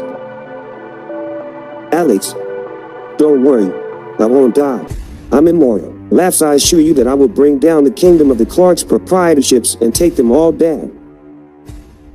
Next scene, Diaga talking with his gang members. Diaga, sitting in his office, discusses the situation with his secretary, Christian. Diago. Hey, Christian, where are my two sons? I haven't seen them for months. Christian, Secretary. Sir, they have been extremely busy with their own work. Their efforts have helped us gain more control over the city and our illegal activities. Diago receives a call from one of his gang members. Gang member. Sir, some of our gang members are missing. Diago. Where are they missing from, and which group do they belong to? Gang member. Sir, they belong to both the Adino and Gilbert gangs. Diago. How many men have we lost now? Gang member. Sir, around 70 to 80.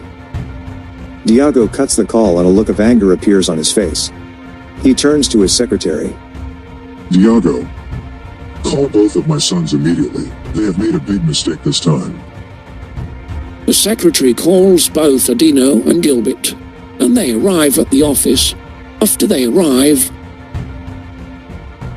Diago. I trusted both of you, and now we have lost 80 men. But we don't even know who did it.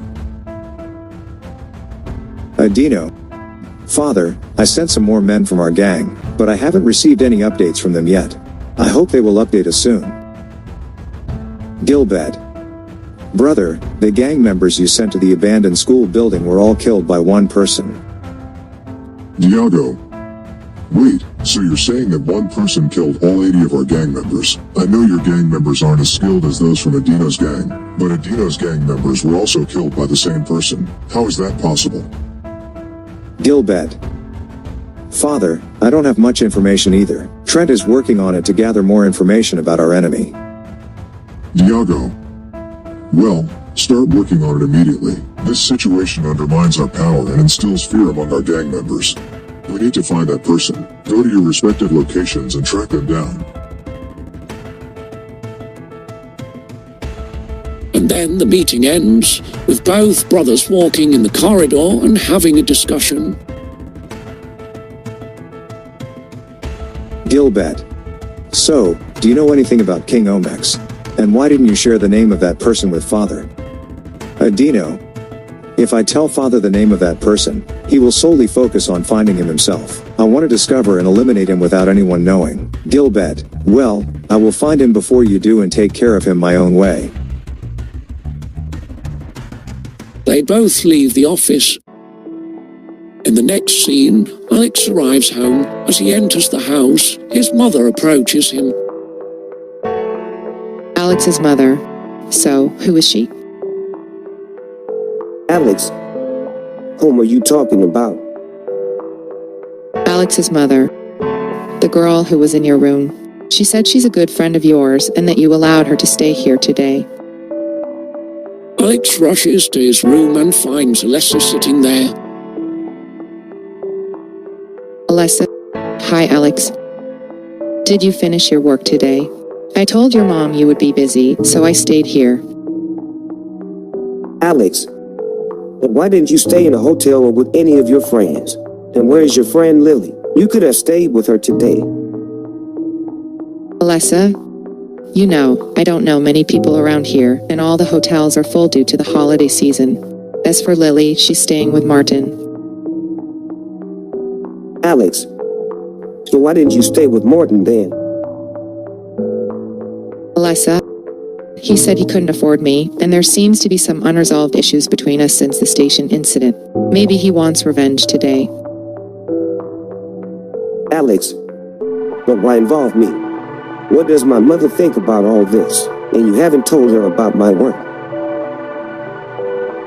Alessa. No, I haven't told them anything. Suddenly, the doorbell rings. Alex's mother calls out to Alex. Alex's mother.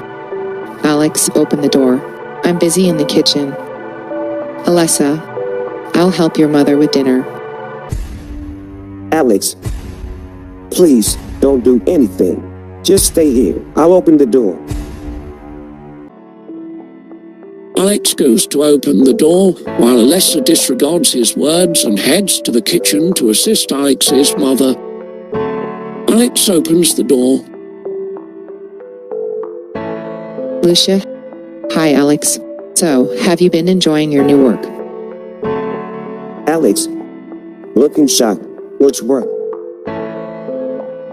Lucia, you didn't mention that you got a job at Dr. Robin's laboratory and that you've been busy there. Alex, oh, you mean that work? Yeah, I'm working there. Lucia. So, you've been working at any other place as well? Alex, no. I don't have much free time to work at another company. After finishing at Dr. Robin's laboratory, I haven't had time to go anywhere else. Hopefully, Dr. Robin will understand my situation when I inform him tomorrow. Lucia, what were you thinking? Have you had dinner? As she hears the sound of Alessa, she runs towards the kitchen and sees Alessa cooking with Alex's mother. Lucia directly asks Alex, who is she? Is she your girlfriend? Alessa, looking at Lucia, answers, no, we're just friends. We met today, and he invited me to have dinner at his house. Lucia, impossible. Alex never shows interest in any girl, and he invited you. Are you lying in front of everyone? Alex, she's telling the truth, and she only plans to stay here for today. Lucia, hearing only for today, feels her heart skip a beat.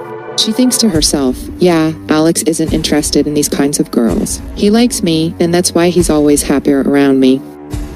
Then she says, so, instead of staying here, you can stay at my place tonight. Our house is next to Alex's. Alessa, if Alex doesn't have a problem, then I can stay at your house tonight. What do you think, Alex? Alex quickly responds, of course, you can stay at Lucia's house tonight. After dinner, Lucia and Alessa go to Lucia's house to spend the night. Alex is deep in thought, contemplating how to bring down the clock's proprietorship and how he can help the people who are forced to work under the two brothers. Then he receives a call from Dr. Robin. Dr. Robin. Hey, Alex. Did you forget about your work? Where are you? I didn't pay you for your absence. Alex, Dr. Robin, I got another job, so I can't come to the laboratory. Dr. Robin. Where are you currently working? Alex, I'll let you know in a few days. I still can't say anything about it. Dr. Robin. Remember, we always have our door open for you. If you ever feel like coming back here, I welcome you. Alex, thanks, Dr. Robin.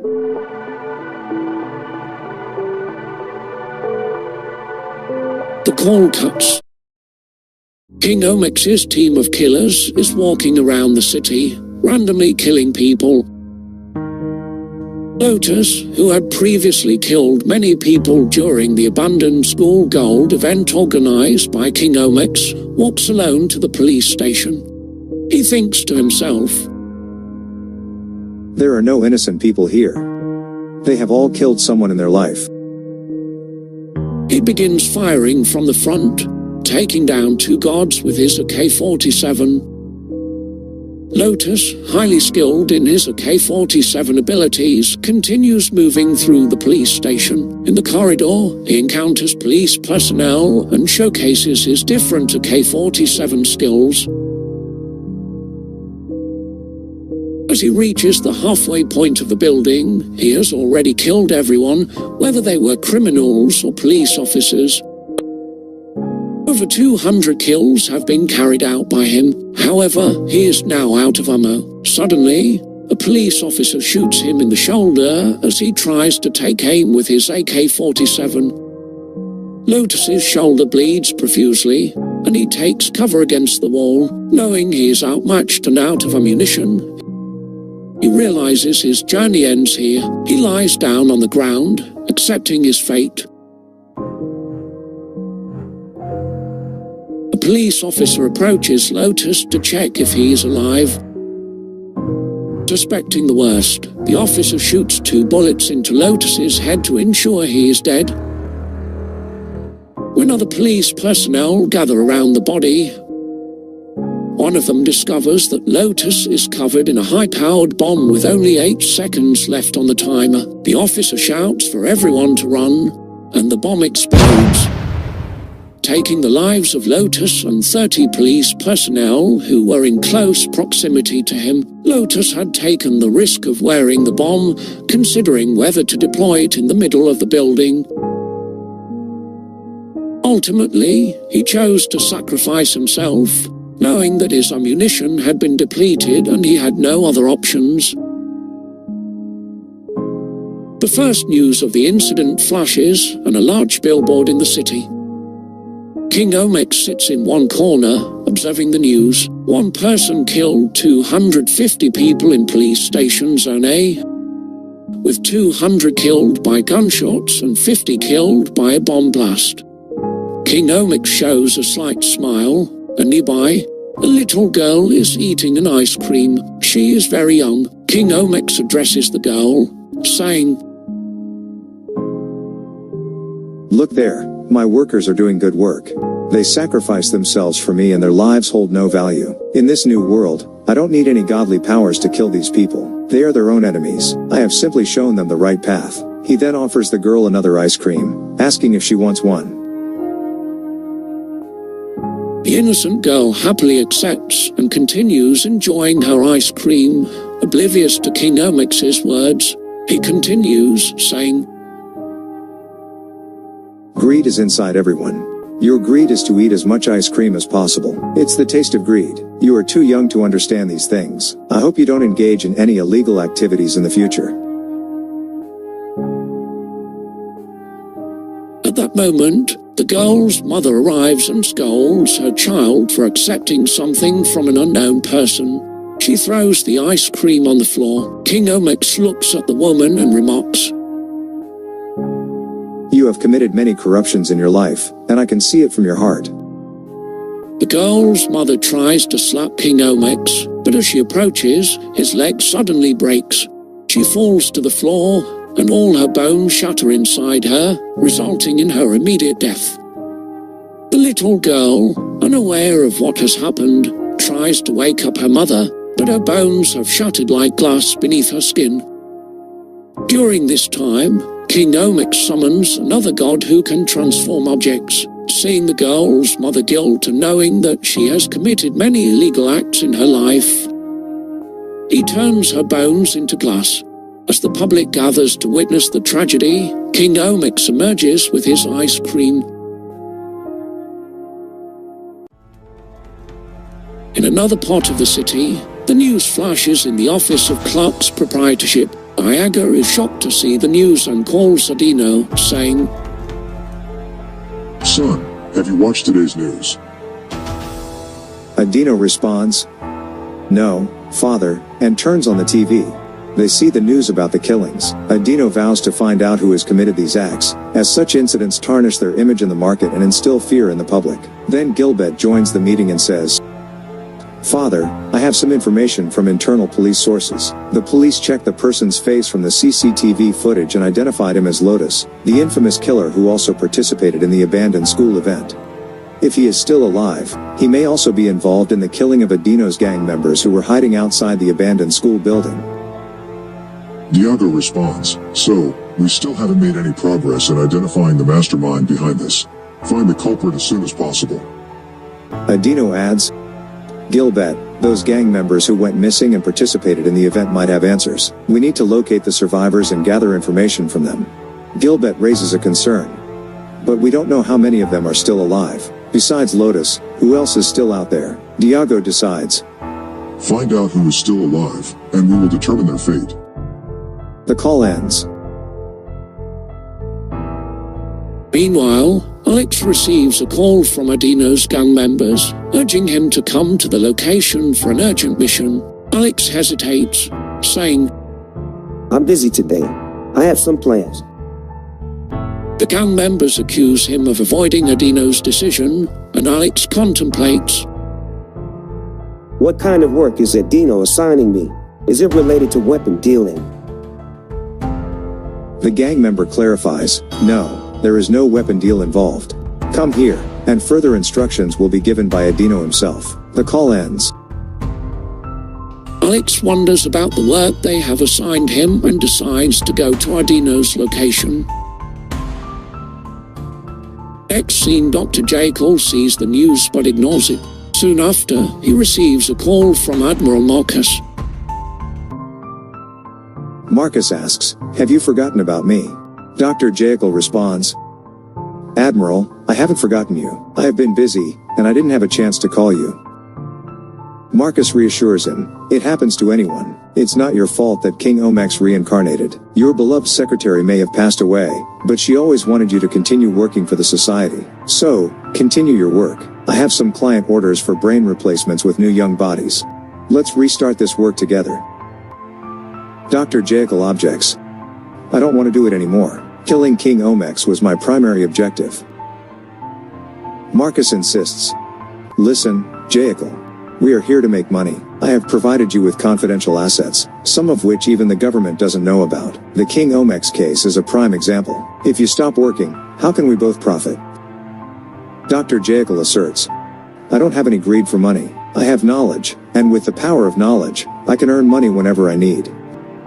Marcus insists. These clients are precious to me. I have assured them that you will provide them with new bodies. Dr. Jekyll firmly responds. I'm sorry, but I can't help you any further. If you have any intel on King Omex, then you can help me. Marcus responds coldly. You are the only one who knows how to transfer brains, and that's why I've been talking to you. But remember, if anyone else possesses the same ability, I will kill you instantly. He abruptly ends the call. Marcus thinks to himself, if someone else can perform brain transfers, Dr. Jekyll's existence becomes expendable. Dr. Jekyll contemplates, I have dedicated many years of research to reach this position, but these people fail to understand the value of my knowledge. I hope Patrick completes my work as soon as possible. The scene shifts to Pacha, who is running through the streets of the city, displaying his acrobatic skills. His sole focus is to find and kill King Omex. At a corner of the roadside, he witnesses one person killing another with a steel chain. Unaware of the situation, Pacha approaches the scene. Red Tape, the assailant, tightens his chain around the victim's neck until the person dies. Pacha laughs at Red Tape and taunts him. You are too slow. Red Tape responds by throwing his chain towards Pacha, attempting to capture him. However, Pacha evades the attack and challenges Red Tape. You have a flexible body, but can you survive my next move? As Red Tape prepares to throw his chain again, a gunshot is heard. Both Pacha and Red Tape raise their hands, realizing they are being held responsible for killing the innocent man. Pacha points his finger at Red Tape, accusing him of the murder.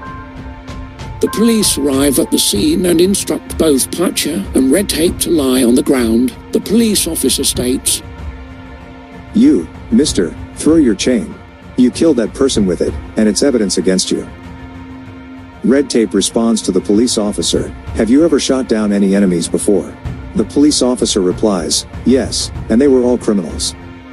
Red Tape counters, So, You are a criminal too. You killed them for your own satisfaction. They killed others for their satisfaction. Don't you feel any guilt for killing so many people? The police officer justifies their actions, saying, if they kill innocent people, we have no choice but to eliminate them and cleanse society. Red tape. Join my gang. Our leader is King Omex.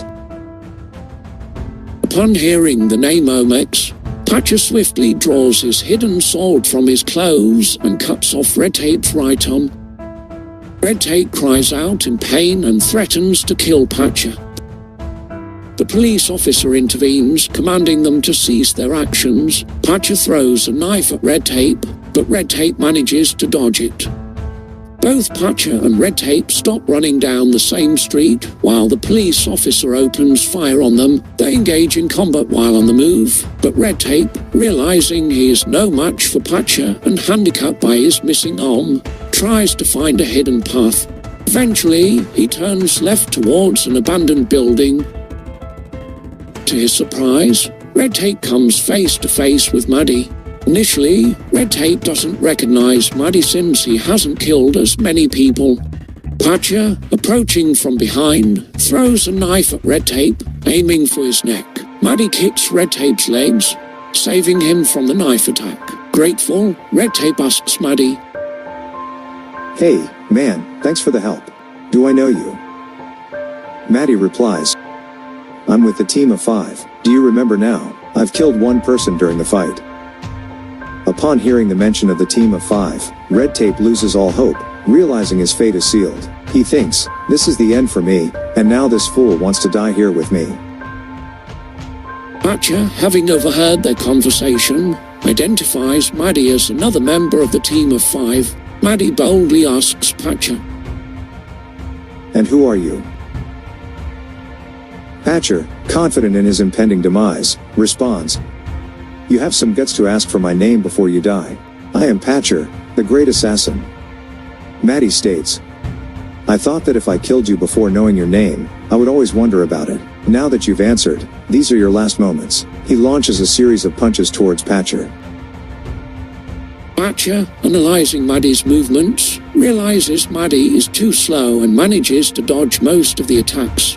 However, one powerful punch lands on Patcher's shoulder, causing the skin to crack and blood to flow. Red Tape, observing the fight, acknowledges Maddie's skills. He hadn't recognized him before, but now understands his capabilities. Maddie blocks one of Patcher's attacks, seizes both of his hands, and throws him to the ground. He continues to pummel Patcher's face, causing it to be covered in blood with broken nose and jaw. Despite the brutal beating, Patcher refuses to give up. Red Tape smiled and said to Patcher, If you had waited 2 more days, you could have participated in the next event. However, your bad luck has led to your death here. You can never kill King Omex, who possesses godlike powers and is beyond the reach of small assassins like yourself. He laughed at Patcher. Maddie attempts to intervene and give Patcher a slow death by tying a steel chain around his neck and pulling it. Patcher, using all his power, breaks free from Maddie's grasp and pushes Red Tape towards him.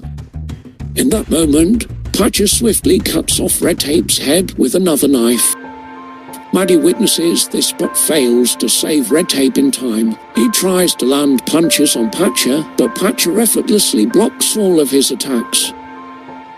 Patcher, fixing his broken jaw with more punches to Maddie's face, declares his intention to kill the remaining members of King Omex, including Maddie, before targeting King Omex himself. Maddie realizes that if he tries to kill Patcher, he will be killed instantly. He understands the danger Patcher poses to King Omex if Omex doesn't know who is attempting to assassinate him. Maddie decides to inform the other members and King Omex about the situation. Despite being injured in the arm from one of Patcher's knives, Maddie manages to escape from the location. Patcher, with a sinister smile, plans to await the others at the upcoming event and finish them all in one place. He heads towards Dr. Jekyll's laboratory.